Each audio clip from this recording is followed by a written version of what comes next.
Now, when it comes to testing WPA or WPA2, this is all predicated on the fact that maybe somebody is using, or your target is using, a extremely weak key. And the weakness of the key is, in my opinion, going to be something in the aspect of not necessarily the length, but actual words, because we're going to use dictionary words or a dictionary list against this type of pen test. So what you would actually want to do is, once you've found your client and your access point, you're going to want to fire up a tool or a suite of tools. This is where the air suite comes into play.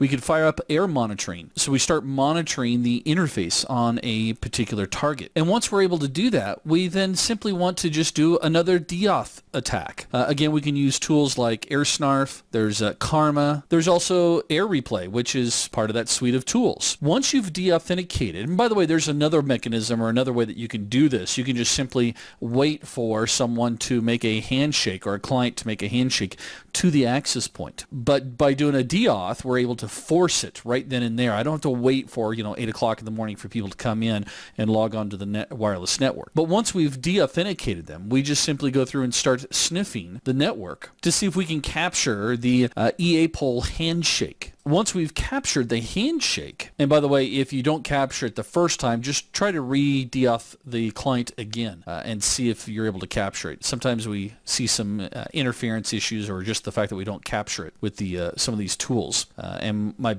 real-world experience is just try it again, and eventually you'll capture a handshake. If you're able to capture it, you then just simply go through and do a PSK, or a pre-shared key dictionary attack, using, again, Air Kraken, and you specify a word list. And I'm sure you guys all know how we can get a hold of a word list, right? You can either make it up yourself, or I wonder if I could Google that. Now, if they're using a strong key, this becomes obviously a lot harder, and that means they pass this portion of the pen test.